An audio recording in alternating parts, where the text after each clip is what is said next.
and 2 halfling. Oh, this is the one. This is the token that I was talking about. Haha.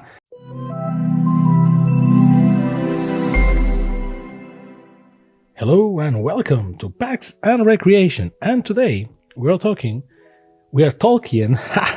about the Lord of the Rings Commander decks. So, the Lord of the Rings Tales of Middle-earth comes with not 1, not 2, but 4 Commander decks, right? All themed around different factions or sections or towns or whatever you want to call it from the Lord of the Rings, right? So we want to talk about them as we open them and also address the possible strategies for each deck, the value of each deck, etc., etc. So the value fluctuates, first of all, so let me get that out of the way, because the moment that I write this video versus the moment that you see it, that can be right away or like months later, so take that with a grain of salt. In terms of the sleeves, because you know I am all in for this, we have Riders of Rohan, which is a human tribal deck, white, red, blue. And let's go in order for a second so that you can properly see this. The main commander is Eowyn Shieldmaiden, and you can see here that Aragorn is the second commander. Now, best sleeves for this, well, in my humble opinion, I guess it will be Snow. See how it fits. It's like a product showcase. Why? Well, there's white in this deck, but Eowyn is dressed in white. Aragorn is dressed in white, but they are not white. So I guess the white and black sleeves work perfectly. But now seriously, I think it's the best color that I can think of for this. So going with Snow for this. For Food and Fellowship, which is Frodo and Sam, green, black, white. The 2 commanders are actually partner commanders, so you need to have them both simultaneously, Sam and Frodo. You can actually go all over the place with the colors here. I actually thought about using Snow for this one, but I'm going with Emerald. Why? Because shiny green, same as the capes and the brooch and, you know, hobbits, so green works. And I don't know, that's the one that fitted best in my head. Now for Elven Council, white will be a good choice in terms of sleeves, but Elven Council is a deck that goes all around, well, elves. It's an elf tribal, but with a lot of voting, as you can see in the main commander. So Galadriel is the main commander, the secondary commander is Gandalf. So Petrol seems like a good choice, mostly because it has nothing to do with this color. It's actually more like this, which is a mix of green and blue, and I think it fits to a degree. Otherwise, you can just go with white. You can go with white with most of them. And last but not least, the hosts of Mordor with Sauron, Lord of the Rings himself, red, black, and blue. And the second commander is Saruman. You can go with black, obviously, but I want to be more creative. I'm going with Fury, because the Fury sleeves are a fiery red, almost magenta kind of, but it's more on the red side, and black inside, which is, you know, like the Eye of Sauron, even though the art here is different and yada yada yada, but we all associate Sauron with that fiery eye, so Fury seems like an appropriate option. Now, let's go deck by deck, and let's go by order, from my least favorite to my, you know, more favorite, I guess. So my least favorite, Elven Council, is not a bad deck, but it's kind of meh. Let's see what it's inside. Each of these decks includes a collector booster sample pack and 2 legendary traditional foils. So nothing special, but this wording is very shitty because it says collector booster sample pack plus 2 legendary traditional foils. Wizards, you and me both know that you can just fit everything in single lines. You do this because people are crazy for the collector boosters because of the one ring, so that's bait pretty much. Now, this type of packaging, it was brought to my attention after opening the ones from March of the Machine that I was doing it wrong. Instead of opening them on the top, because the box is actually angular, like a trapezoid, I should open it from the back, which I know is kind of obvious, but bear with me. I'm just very old. So, let's see what's included. All of the decks are pretty much the same, mind you, so don't expect any crazy things or anything like that, but a lot of the Rings flavors. So a bunch of poppable cardboard tokens, one for flying, summoning sickness, I guess, a nice Lord of the Rings Tales of Middle-earth divider, mini divider. Looks more like a video game kind of thing than an actual card game, and well, the card placeholder. And on the back there is one with the Eye of Sauron, one with the elves kind of style, or the Fellowship of the Ring, I will say, and everything in foil, so that's nice. And a box. No one uses these boxes, but because, well, they are cardboard boxes, nothing too special, but at least get a box. I guess that you should just buy the Ultra Pro ones that are like $4 or something. I don't know. Lord of the Rings, Tales of Middle-earth, and then the two commanders here. So, not bad.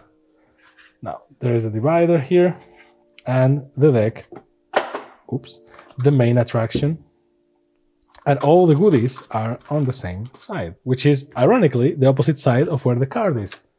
So, this is very misleading. So, the deck box, this cardboard you can just remove or cut or whatever. And then a life counter with the Fellowship icon and with Sauron on the other side. Not bad. Again, not much people uses them. The collector booster sample pack. Obviously, the One Ring is not here. I will be super duper surprised if the One Ring pops in one of these things. That will be crazy, but and kind of stupid at the same time, to be honest. And the tokens and the plastic commander card and the deck. So let's go by order. You know me, I love my inserts. So Galadriel, Elven Queen. Here's how the deck is played. We are going to talk about it in a while, and then Galadriel, Elven Queen, and Gandalf, Westward Voyager. Nice. Let's see. Magic colors. This explains all the colors in Magic, and now, why are Galadriel and Gandalf green and blue aligned? Even because, well, they are both white. He is Gandalf the White, so why? So let's see the explanation. Galadriel and Gandalf, as legendary magic users and unrivaled fonts of wisdom, are strongly blue aligned. Their green alignment comes from a deep connection to the land, especially through Galadriel's stewardship of Lothlorien and Gandalf's friendship with the peoples of Middle-earth. So, they can just do whatever. They can just call it whatever. I mean, there is not much. But it's always nice that these inserts exist. I love them. Now let's go in order. Let's open the collector booster pack sample. There is not much here, to be honest. So don't get your hopes up or anything. This is just like to wet your beak. So a ad card. Aragorn, company leader in White Art. There is a lot of controversy around Aragorn, but hey, right? They wanted us to talk about it and bite the bait, take the bait. So whatever. If you see the Rankin Bass version, Aragorn is like a Native American as well, so it's like whatever. And a Meriadoc Brandybuck foil showcase card. Not bad. Again, we're not expecting to become rich or anything with the samples because they are exactly that, just samples. So there's that. Now, I love to see the tokens first, so let's see the tokens, because the tokens always give you like a sneak peek of what the cards are going to do. So Galadriel, Elven Queen, let's read the commander, and let's see why this commander, in my opinion, is the worst of the four. Wheel of the Council. So for 2, 1 green and 1 blue is a legendary creature, Elf Noble, 4/5, Wheel of the Council. At the beginning of combat on your turn, if another elf entered the battlefield under your control this turn, starting with you, each player votes for Dominion or Guidance. If Dominion gets more votes, the ring tempts you. Then you put a +1/+1 counter on your ring bearer. If guidance gets more votes, or the vote is tied, you draw a card. So it's okay, but you know, I don't like it. It seems like too random. I mean, I get the flavor, it's the council and all that, so that one I get, but I don't know, feels too random for my tastes for as a commander. I don't know. So Tree Folk, we are going to summon a bunch of Tree Folk, and on the back they are beasts. So there is that. Treasure, that is also an elf warrior, so a bunch of insects, 4 insects indeed, and elf warriors on the back, so a bunch of elves and insects. 2 birds, also elf warriors, so there is something that generates a bunch of elf warriors in here, and the ring guide card, because the ring is pretty much everywhere as a card. The legendary ring, 1/1, that's a different story, but there you go. Those are the tokens. Now for the deck itself, let's go. Galadriel, Elven Queen, and Raise the Palisade. So let's talk about this. I'm not going to, it's going to stroll through the cards. You can pause if you want to read one of them, so that this video is not like 2 million hours long. I'm going to talk about the gameplay of this deck. I already played with it before opening. I have another one because F my life, I guess. So the 2 commanders, let's just go into detail about the commanders, and then we can talk about something else. The guide card, Galadriel, we already read, and then Gandalf, Westward Voyager. Whenever you cast a spell with mana value 5 or greater, each opponent reveals the top card of the library. If any of those cards shares a card type with that spell, copy that spell. You may choose new targets for the copy, and each opponent draws a card. Otherwise, you draw a card. A copy of a permanent spell becomes a token. So I prefer this one to Galadriel. Galadriel seems more is more random because you depend on goodwill and, well, multiplayer games. Because if you play one-on-one commander, which is a thing,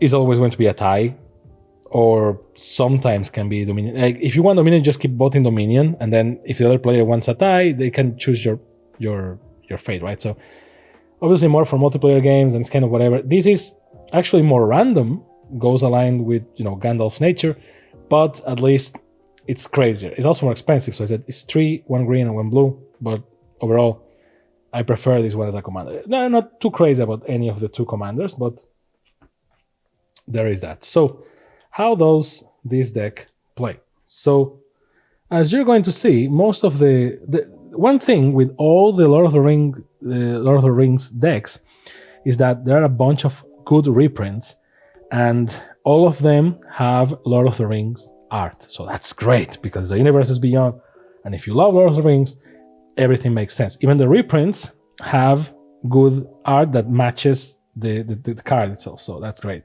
There are not that many new cards or new designs. There are like 20 or 30 depending on the deck. More like 25 or something. Depends on the deck. But the cards are good. In terms of value, monetary value, you will see that there are a lot of good reprints and some good cards that are just fit in a deck. But overall, that's kind of where we are with this deck. So, I mean, this is like for Lord of the Rings fans to a degree, and they are very good decks on their own. So I guess that you can go with that. As long as this deck goes. I don't like it too much because, well, it's an elf tribal. And technically the council is not only elves, but might as well be, right? So it's just a bunch of forest and green stuff. The whole logic here is that you play it as a tribal deck, and Galadriel just works as an engine for you to get advantage over other players. I don't know. It's not a bad deck. I mean, it's better than some of the decks from the previous sets last year, like some of the new Capenna decks and stuff like that. So, Radagast, Wizard of the Wilds, and so it's not that bad as a deck. It's not bad. I mean, when I say it's the worst of the 4, it doesn't mean that it's bad. It just means that it's the one that I like the least because it's not that fun to play with, in my opinion. But that can be mostly because the commanders, because even Gandalf is not, I'm not feeling it that good. They don't, why does this card have that weird border? Oh, because no. because a miracle. You may cast this card for its miracle cost when you draw, if it's the first card you draw this turn, I guess. You can see that, well, a lot of blue, a lot of, choose this, choose that, do this, do that. And there is like a lot of will of the council, like votes, right? You have to vote. So this is funny because it's like a political deck, but it's not really a political deck. Like if you compare it with, for example, Steward, I don't remember the name of the commander deck, the pre-con, Steward Unity, I think it was called, the one that is led by two guys from Theros, I don't remember. But there is also the one that, man, I'm so bad with the names of the decks. There is this pre-con that the commander is like an owl. That's also a political deck. It's like a group hog deck. This is not a group hog deck, but it's somewhere there because it's a basic. Well, basic. It's a fairly simple deck, elvish, tribal deck with some good synergies, and obviously the ring is in there, and yada yada. In terms of, if you like the Lord of the Rings, this shit hits hard because the flavor is there, the cards are there, like everything is there. It's like a Smash Bros. And the mana base is not that bad. Like you see that you have cards like this. It's 2 colors only, so it's not that difficult for you to get the engine of the things that you need. You can see that for the commander decks, there's not that many. You can see by the symbol, right? This is the set symbol, this is commander symbol. So there is a lot of stuff that is just from the set. So if you don't want to buy cards randomly and you just want a deck to play with, this is a good choice. Overall, it's not a bad deck at all. Oh man, that's Aragorn. But you really need to just get into the mindset of you're doing your game plan, which is a fairly basic attack game plan, which is like you keep ramping, you keep hitting, you have creatures that give you mana, right? So that's you have a bunch of card advantage. Like you can see that both commanders have card advantage mechanics. So that's kind of the blue part of it, and a lot of green in terms of ramping. So that's kind of the logic here. I like it, but I don't feel honestly that there is a good synergy with the commanders, because if you change the commanders for something else, the deck works the same. It doesn't feel to me that there is any crazy thing. Oh look, Arcane Signet. But change. See, like that's an example. Commander Sphere as well. Cards that already exist, but with a different art, that matches the Lord of the Rings. Soul Ring. See, like this is very nice. So if you really like the Lord of the Rings, this is the highlight, right? The art, the flavor. The deck is good. This is, in my opinion, the weakest, but the deck is very good. And the problem is that, well, you're looking at the cards, right? There's a bunch. Now we're in the mana base part of the deck. So, and then all the lands, which are Lord of the Rings flavored. And there you go. So by looking at this, you don't see any card that really screams this. Like and if you use Gandalf, that it's just an avatar wizard, it's not even an elf.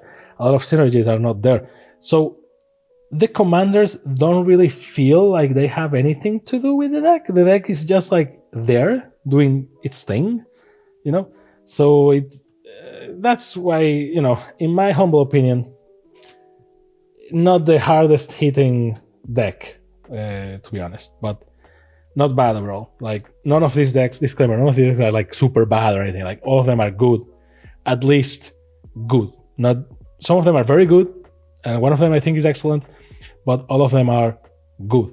So this is a good deck. It just doesn't hit hard for me, and it's funny because it's a green and blue, which are two of my favorite colors to play with together.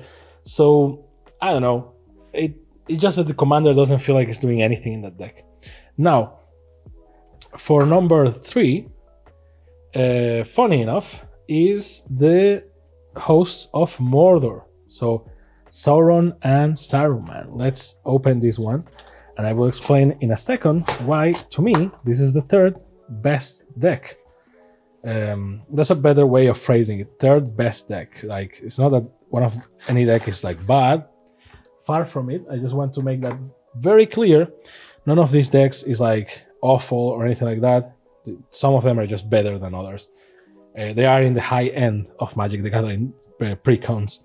Again, a good divider with Saruman and Sauron. Not bad. Looks like a video game, but again, the same dividers.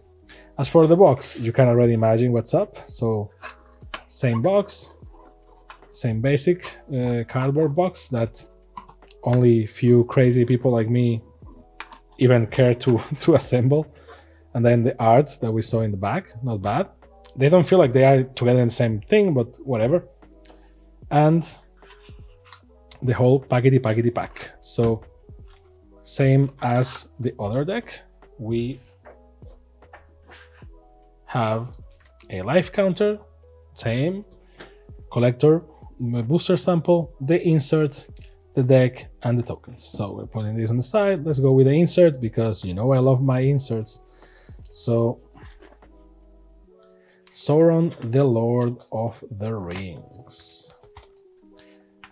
How to play the deck, commander rules, same as the other, not bad, amazing art. And then on the other side, you have Sauron, Lord of the Rings, and then Saruman, the White Hand, and magic colors. So why are Sauron and Saruman blue, black, and red aligned? Sauron and Saruman both demonstrate a callous, selfish pursuit of power as devious sorcerers. Their mastery of deception and constant search for powerful magic falls under blue, but the seeds of chaos, destruction, and warfare they sow across Middle-earth are marks of red alignment. So they forgot to put the black part, but I think we all can understand that the callous, selfish pursuit of power as devious sorcerers is the black part, but whatever. So let's be honest, I feel that they put red in here because there's a lot of red in everything that is Saruman and Sauron related because of fire and stuff like that. Because it doesn't feel too reddish. They actually are kind of chill in terms of building their army and stuff like that. It's not like they're rushing or anything. So let's see the collector booster sample. Secret Lair promo, whatever. Sauron the Necromancer. Kind of appropriate for this deck. Not bad. Showcase card. And a foil white art Mirkwood Bats.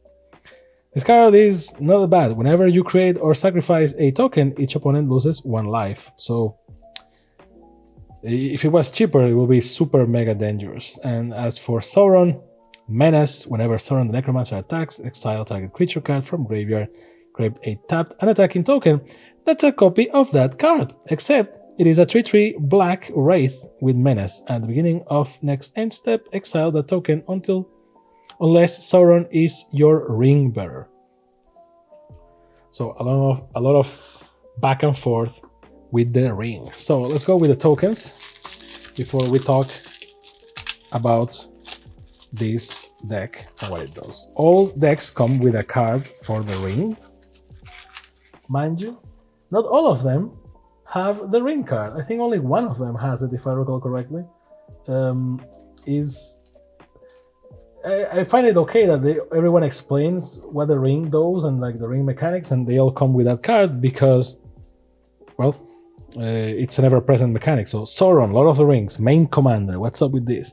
When you cast this spell, amass Orcs 5, mill 5 cards, then return a creature card from your graveyard to the battlefield. It has trample, and whenever a commander and opponent control dies, the ring tempts you. 9/9 for 5, 1 blue, 1 black, 1 red. Very powerful, very expensive. In terms of tokens, have an Orc army ready to amass and an Orc army ready to amass. Just have to pick your flavor, I guess. Food, the bad type of food. A Wraith with Menace, which one of these cards has it. I don't know which one it was, but it's a token creature, token artifact, and token creature. There is one card, I don't remember which one, that says token creature. I think it's a missed opportunity that not all of them say the same. So there's some goblins, 3 goblins, and more Wraith. So there's a lot of Wraith, mostly because of Sauron. 2 dragons, This dragon doesn't look to Lord of the Rings, but whatever. More Wraith, three treasure tokens, and more Wraith. So a lot of Wraiths. And the ring card, right? Explaining what the ring is supposed to do. So, Orc Army. And now for the deck. This deck is very different from the others in a mathematical sense. So I think that when Wizards... Can I even open it? That's the biggest mystery of this video. Can he open... there you go. With gloves, everything is more hard. More difficult. Sorry, not hard. I think that when Wizards designed this deck, these decks actually, or even the entire set, they did one thing that they knew. They knew a bunch of people will start playing Magic, people that never played Magic the Gathering before, right? So all the decks are fairly simple in the sense that most cards cost around 2 mana. This deck is not like that. So that's why I say it's funny that this deck has red because, ooh, they are very fiery and whatever. When red is normally like a fast color and this deck is kind of slow compared to the others. So they just put red there because fire, bro, not because of the actual Magic the Gathering thing. And it actually, in terms of gameplay, it actually kind of fits the Lord of the Rings story in the sense that they are like slow burning, creating their army and stuff. So the deck feels the same. You have Sauron, that we already saw, and Saruman, the White Hand. So Saruman is a lot cheaper in more than one sense of the word. It costs you one blue, 1 black, and 1 red. And is a legendary creature, Avatar Wizard for 2 and 5.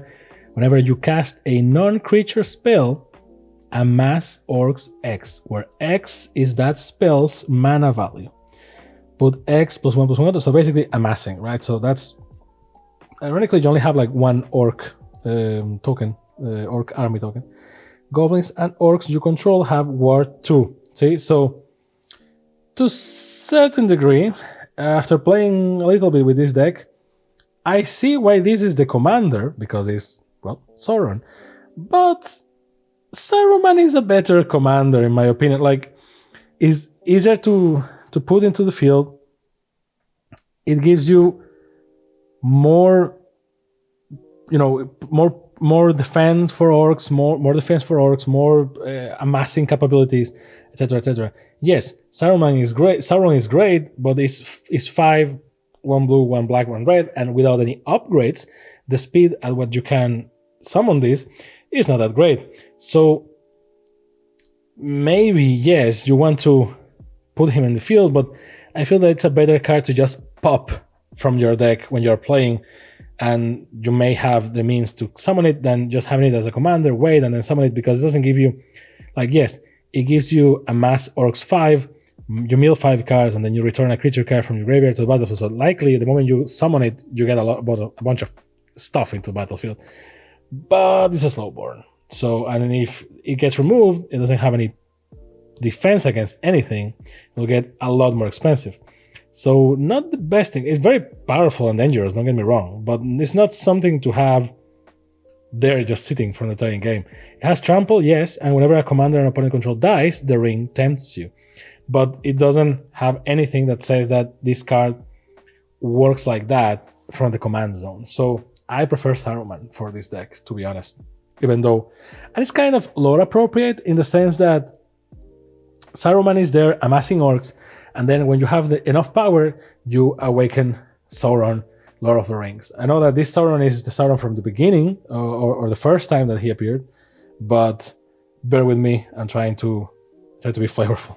So the whole thing with this deck is basically you have some pirates and basically all the bad dudes from Lord of the Rings, Monstrosity of the Lake, Legendary Creature Kraken, and everything that is bad is here. Shelob is here, Spider Demon, and you have a bunch of Orcs and and your whole gameplay, the Balrog of Moria. So every bad dude is in this deck. So if you really like the dark side of the Force, this is like the greatest hits, right? You have like, man, like all the like Lord of the Nazgul, see, like everyone and their mom is here. In terms of gameplay, you can see that all the cards are kind of powerful, but at the same time they're kind of expensive. Some great cards like Too Greedily, Too Deep, both in terms of flavor, and it's a very powerful card. Put target creature from a graveyard onto the battlefield under your control. That creature deals damage equal to its power to each other creature. That's amazing, but it's a very expensive card. So there's a bunch of stuff like this, like Wake the Dragon, 4, 1 black, 1 red, see? Like this is a very slow burn deck. It plays okay, but it really feels like a deck that with a few upgrades, it can be like a super duper deck, but all your upgrades are around mana speed, basically.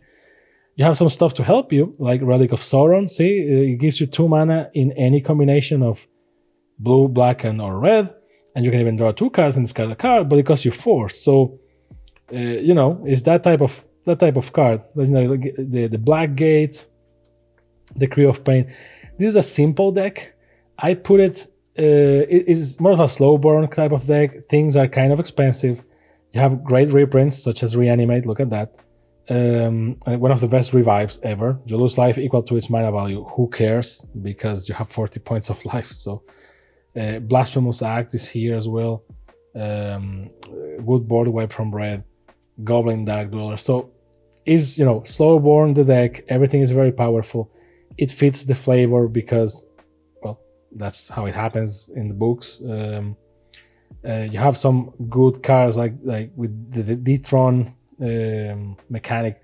So again, overall, very good in terms of flavor. You don't have that many orcs. You have some, but the good thing is that Saruman actually gives you word for goblins and orcs. So you have a bunch of goblins here, so your goblins also benefit from it. So again, that's why Saruman, in my opinion, is a better commander for the deck in terms of synergy. And then, see, this is like, you have some mana, your mana engine is not that bad. See, like, it's not amazing, but with a few upgrades, you can just discard a bunch of these lands that have a price to have them on the battlefield and just have lands like fetch lands or stuff like that, and just get rid. You get better speed, which is the only problem that this deck has. This is a very slow deck, even more compared with the other two. See, like, this is a 5-1, this is a 4-2 black, right? Like that type of thing. Even the cheap stuff is 3. So you get, see, like 4-2. Like, again, it's a very, very expensive deck compared to the pre-con standards. So, but it's very flavorful, and you really feel that the bad guys when playing with this. So that's great. I think is better than the Elves deck, the Council deck, mostly because well, I feel there is a more like recognizable faces here, but because of the commanders. Sauron is very powerful, so you can use him if you want. He's like a punch on the table. He's great in that regard. He doesn't resonate that good with the rest of the deck. He's kind of just there. He doesn't have any protection or anything, so it's just like, boom, boom, boom, and there you go. But Saruman, indeed, Saruman does resonate with the rest of the deck. So Saruman here actually slaps, and I think that he should be like your main commander, to be honest. When compared to the others, that's kind of where I'm sitting at. So I feel the commanders are more stable, and I also feel like you get better gameplay capabilities out of this deck, even though it's slower. The other is simpler, but overall slower. So my second favorite deck here, Riders of Rohan. So there's a fun thing here. Riders of Rohan technically is a deck that is very similar to the Council deck. in the sense that it's just a human tribal with a few tweaks, but is a human tribal.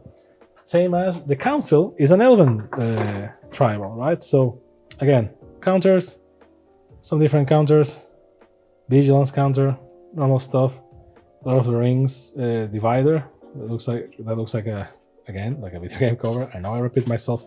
So here you already know what's up with this. The box has this art on it. I'm not going to assemble it because otherwise the video is going to be even longer. And then the insert, the life counter, which you already know. So I'm just going to move this to the side and let's focus on that stuff. So commander, tokens, sample, and insert. Let's go with the insert. This is the most problematic deck in terms of visual design, so we will talk about that in a second. But for some people, I mean, I don't give a single fuck to be honest, but like Eowyn Shield Maiden, how you play the deck. And it says Rohan, but you will see that it's not really only Rohan. So, and Eowyn Shield Maiden and Aragorn King of Gondor. So yeah, so why are Eowyn and Aragorn blue, red, and white aligned?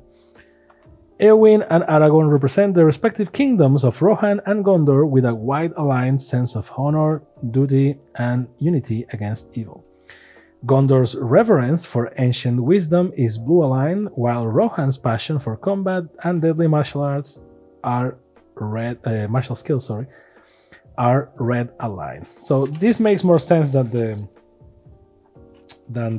Mordor one. And yes, I can see well, Gondor being blue is like whatever, but Rohan being red, it fits. I mean, they are the riders of Rohan. They are the dudes in the horses. They are the shower that shows and just gets rid of evil, right? So the sample collector booster, Horn of the Mark, legendary artifact, white art, not bad, and a foil Meriadoc Brandybuck again, which is kind of disappointing, but you know, is what you get with random boosters. So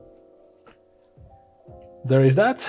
Now for the tokens, and you will see why I think this is better than the other in a second. So for this one, the one thing that we have to take into consideration is the main commander, Eowyn Shield Maiden.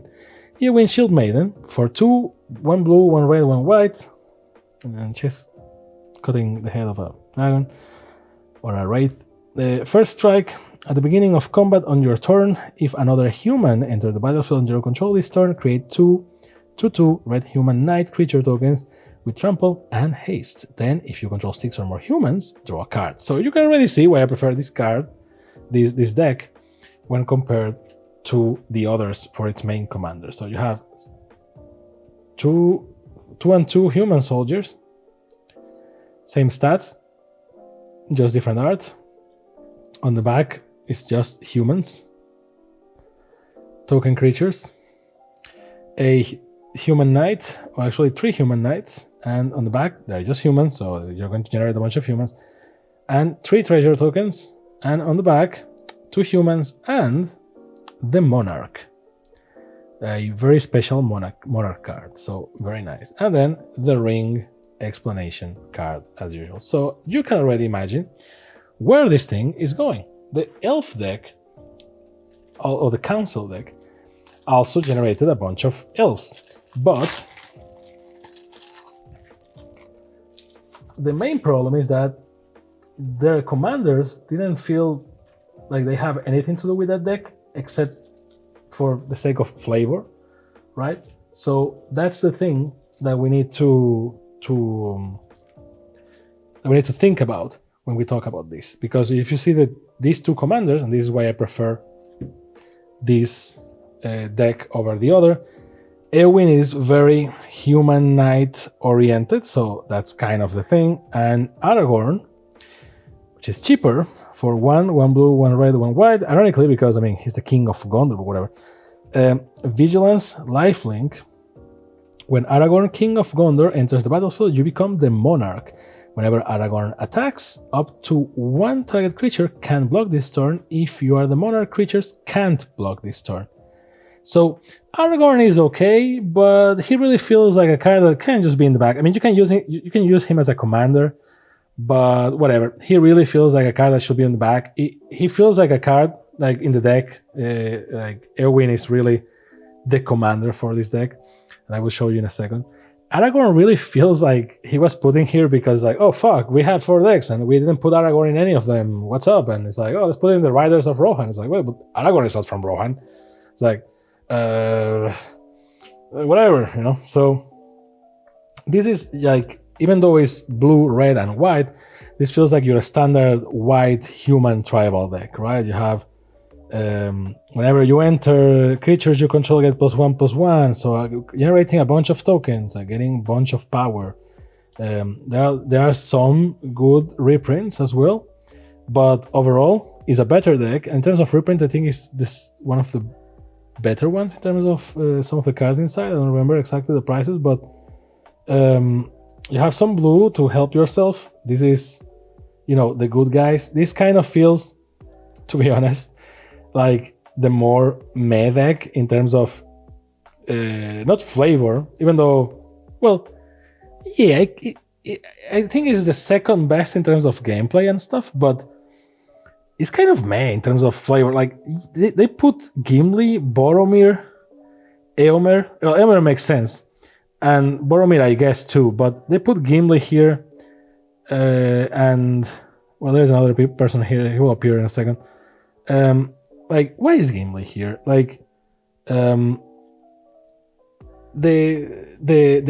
council deck is like, well, that's the council. So you have a bunch of recognizable faces like Gandalf and the Galadriel, and you know, everything that's around there. So, and you have Radagast and all that stuff. And it's like, okay, great.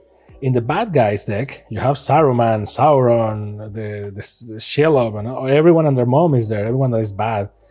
In Rohan, they're like, well, let's put the dudes, and it's like, let's put the heroes, and it's like, well, I mean, you still have the Hobbits deck, so who do you put here? It's like, put Gimli and Boromir. I mean, Boromir makes sense, but the rest of the people, well, Boromir doesn't even, I mean, because they put Gondor here, because it doesn't make sense as a Rohan-only deck.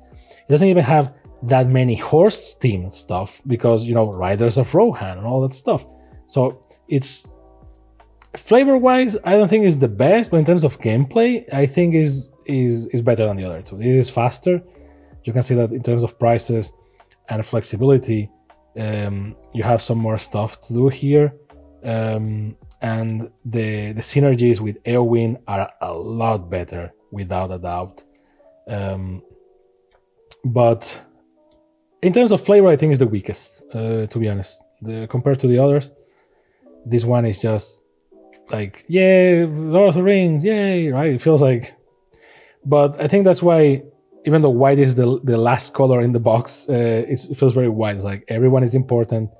It's a group effort. It's not so much about the individuals, but you know, there's Erkenbrand here because whatever. Fiend Hunter, Palace Jailer. See, like, again, kind of typical Swords to Plowshares, because of course, even though these art is kind of cool.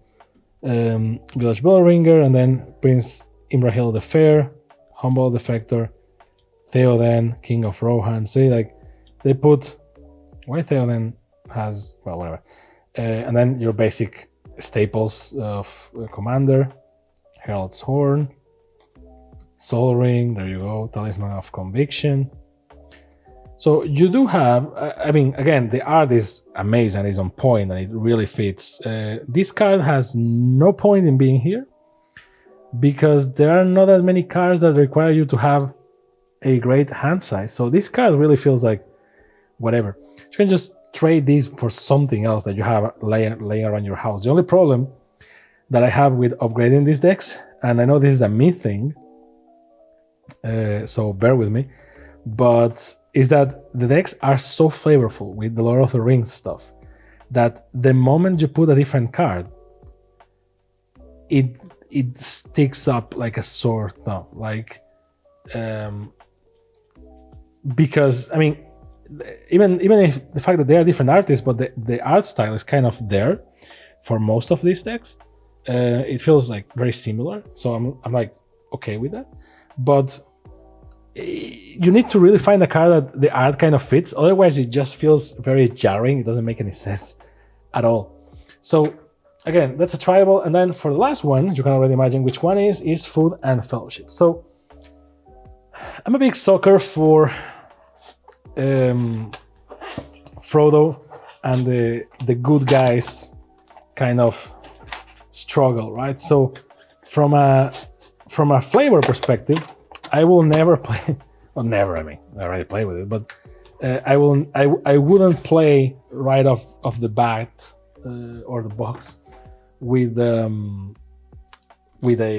Mordor deck, right? Because I mean, I when I play an RPG, for example, I never pick the bad guy choices. That's the kind of person I am.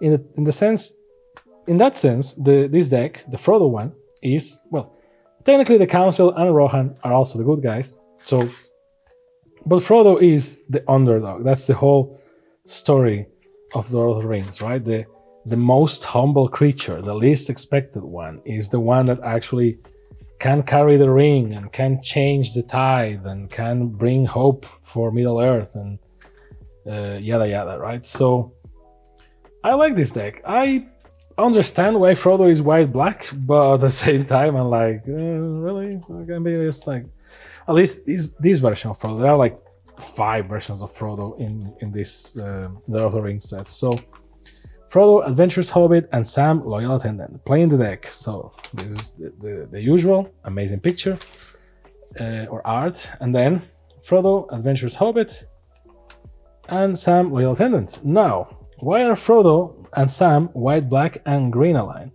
The Hobbit's dedication to one another and selflessness in the face of danger are very white aligned. Frodo's connection to Sauron and the Nazgul through the ring and its powerful temptation dips into black. Finally, Sam's love of home, hearth, and good food aligns him to green. Well, it can be actually any color. The one thing that disappoints me about this deck, I will talk about it in a second when I show it to you. Let's just tackle the rest. So the collector sample, you already know the drill. Not much to expect. Like, no one is getting rich out of this. It's just a flavor. Merry Squire of Rohan. It would be great that this one appeared in the Rohan deck, but it's random. And Gandalf, Friend of the Shire. Well, this one fits. Even though it's blue, it doesn't fit the deck. None of these actually fit the deck. So again, this is random, so it can be whatever. But very nice looking cards. So for the tokens, you will see the engine of this deck when you see the tokens, without a doubt. This is the deck. If you go by financial value, I think that this card also has some of the most valuable ones. But if you don't, let's see. Well, I'm not going to read this commander, and I will show you why in a second. I will read the normal one. 3 threefold tokens, 3 food tokens, 3 birth tokens, 2 goat tokens, and another food token, 1, 2 soldier tokens, more food. You can already guess where the engine is, right? 2 treasure tokens, and 2 halfling. Oh, this is the one. This is the token that I was talking about. Haha. See, everything is a token creature, but for some reason, the halfling is a Tolkien creature halfling. I love it. I don't know why they didn't do this with all of them. I'm assuming it's because, well, a goat is not something that Tolkien invented or something. Same with the elves and stuff like that. But the halflings are. So that's why that one is a Tolkien creature. Amazing. And it's just a 1/1, but it's really trying hard, this card. I mean, I love it. So, and the ring guide card. So you can already guess that the engine is food. And it makes sense because, well, look at the card on the back. Field tested frying pan. The deck is called Food and Fellowship, if I recall correctly, right? Let me double check the box so that I'm not saying Yeah, food and fellowship. I was thinking I was friend and fellowship, but no, food and fellowship. So it's food. And it's interesting that there is a deck built around food, but it's at the same time it's very good flavor-wise because hobbits love their food. So it makes a lot of sense. I wanted to read these two together, and this is the one thing that makes me disappointed about this. So these commanders. Frodo is a white-black legendary creature, halfling scout. Frodo, adventurous hobbit, partnered with Sam, loyal attendant. So it has a partner. You can only partner with that other card. So vigilance, whenever Frodo, adventurous hobbit, attacks, if you gained 3 or more life this turn, the ring tempts you. Then if Frodo is your ring bearer and the ring has tempted you 2 or more times this game, draw a card. And Sam, loyal attendant, is for 1 green and 1 white, a legendary creature, halfling peasant, partnered with Frodo, adventurous hobbit, which means when this creature enters the battlefield, target player may put Frodo into their hand from the library, then shuffle. I love it that Sam is the one with the explanation. Obviously, it's because Frodo has a longer effect, but the font is also smaller. So I just think they went like that because it's Sam. I like this art for Sam because for some reason, Sam is most of the times portrayed as like an ugly, dumb dude or something like that. And yeah, I know that we are accustomed to the movie version, but he's not like that in the books. So, but the Rankin Bass version just really portrays him in a very bad fashion. And here he's kind of in the middle, in my opinion. But the effect is a 2/4, and at the beginning of combat on your turn, create a food token. It's an artifact with 2 tap, sacrifice this artifact, you gain 3 life. And activated abilities of foods you control cost 1 less to activate. So these 2 cards right here, this is the engine that you want. The 2 of them are fairly cheap. And you need all colors though, but all the colors that this deck needs. But it says that whenever Frodo attacks, if you gain 3 or more life, the ring tempts you. And if Frodo is the ring bearer and the ring has tempted you 2 or more times this game, draw a card. So this is a very good combo mechanic with the ring, right? Because in case you don't know how this works, your ring... Okay, the card separates. I just like lost my shit for a second.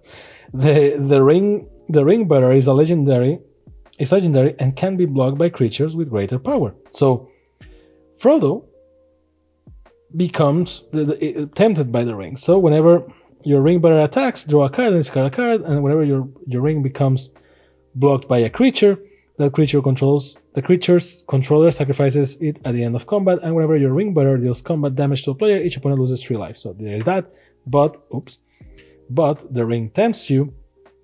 As the ring tempts you, you get an emblem named the Ring. If you don't have one, then your emblem gains its next ability, and you choose a creature you control to become your ring bearer, right?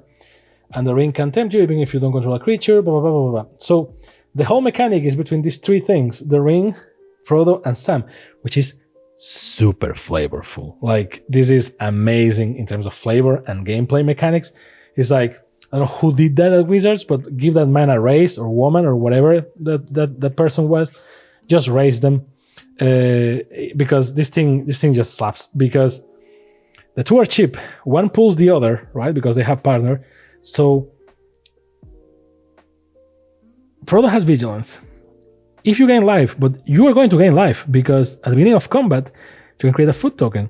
And the food token says you gain 3 life, but the food is actually cheaper, is 1 less to activate because of his ability. So you are always eating food because you're a hobbit and you're activating that effect, which enables Frodo to just be invisible because of the ring powers.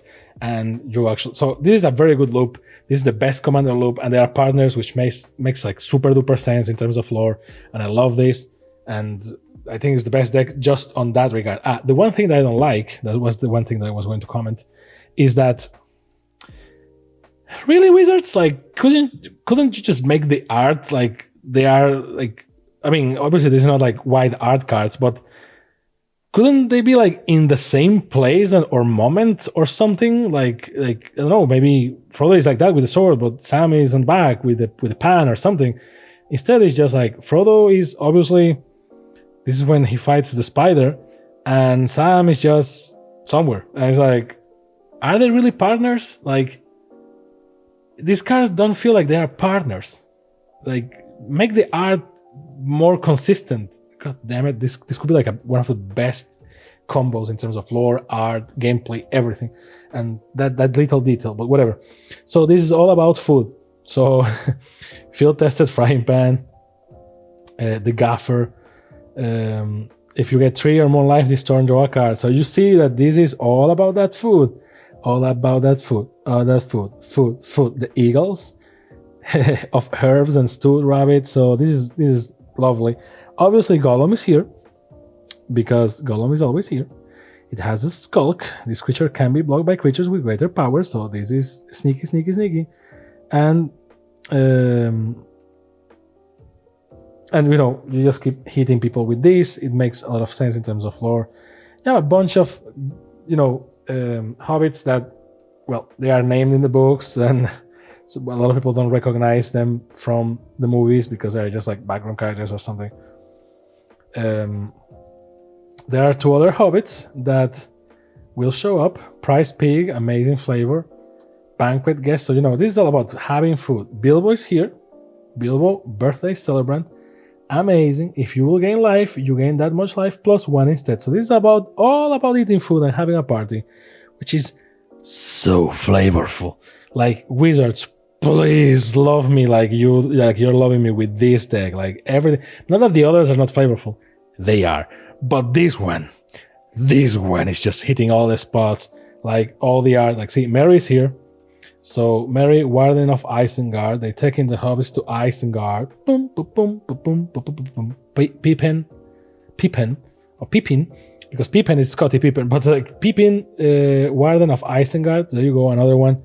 I love it that they look more different here in the movies. A lot of people think that they are twins or something. Treebird, because well, that was the thing that was missing, right? And you create more food tokens. So this is a food tribal. It's amazing because food is just a very hobbit thing to have. That's why you have 2 breakfasts.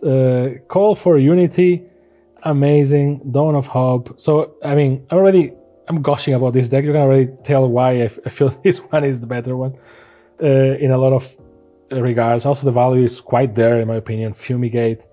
But you see how this deck plays, right? This is like a tribal, but not. It's a food tribal. It's not soldier tribal. It's not. You have halfling cards, and there are some halfling mechanics, but Birds of Paradise because why not? I guess so. There is that. This is all about the food. Whenever and some other cards are there to support you, but you lose 3 life, and it's like who cares? Anguished Unmaking, by the way. Shadows of Innistrad and Eldritch Moon, love it. Reprint, Chromatic Lantern. So you see, like stuff is quite there. I think this deck is the best in more than one sense. I like it, as you can tell, and it's kind of fast to play. You have 2 commanders; they play together. You know, you feel the feels, man. Eagles of the North. Landroval. So the Eagles are here so that people stop complaining about why they just didn't use the Eagles. So there is that. Rose is here so that Sam is happy. Shire Sheriff, Mirkwood Bats, Generous Ant. So you have Ants, our 4 hobbits, all that family, Swords to Plowshares, nice, and Butterbur Bree Innkeeper. The only card that is missing here, Gollum is here as well, one of the versions of Gollum, because one thing in this set is that you have like 5 versions of Gollum, Frodo, Sam, and Gandalf at least. Some other people have like 3 versions or 4, but this Gandalf, Sam, Gollum, and Frodo, they have like 5 or something. That's not bad, but you know, One thing that you may have realized is that in none of these decks is Tom Bombadil, and there is a good reason for that. Is because he doesn't appear in the movie, so it doesn't count. I was hoping, unless my memory is failing, but I don't think it is. I was hoping that Tom Bombadil will be in this deck because it kind of fits the Hobbit food nature theme. But let's be honest, it doesn't make much sense because of the colors. Tom Bombadil is a card that exists in this set, but it's all 5 colors because Tom Bombadil is basically Deus Ex Machina, and he can do everything. That's why, but he's kind of irrelevant in a lot of sense, in a lot of details to the story.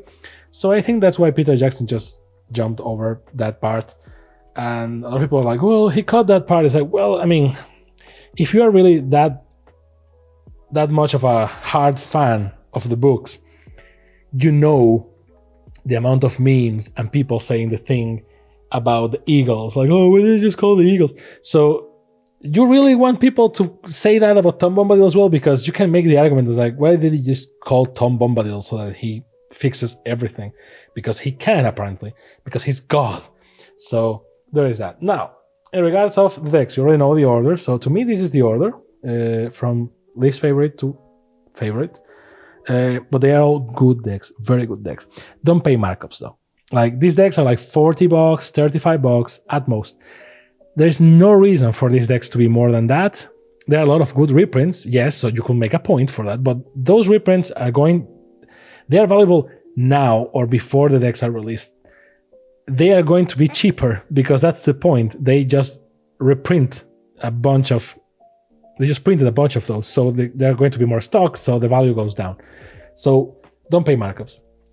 Wait for it, or just try to get it at the right price. They are good decks, but they're not that good to pay for markups.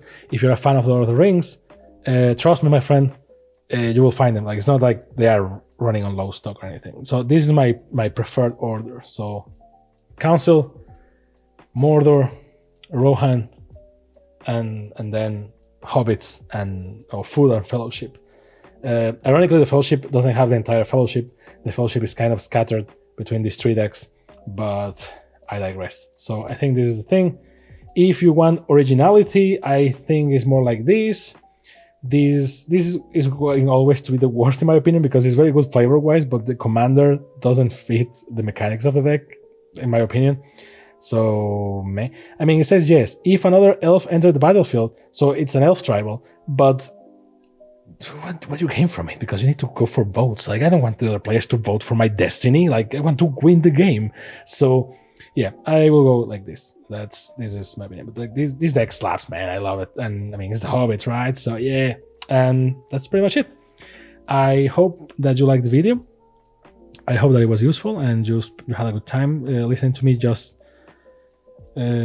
talking shit about Lord of the Rings and these decks. And yeah, thank you very much for your time. I hope you had a great time. Have a nice day, night, or evening, or whatever it was. This has been PAX and Recreation. Thank you very much, and don't forget to crack open that subscribe button, or whatever the kids say these days. I don't know. I hope you had a great time. Thank you very much, and Food and Fellowship. See you next time. Bye.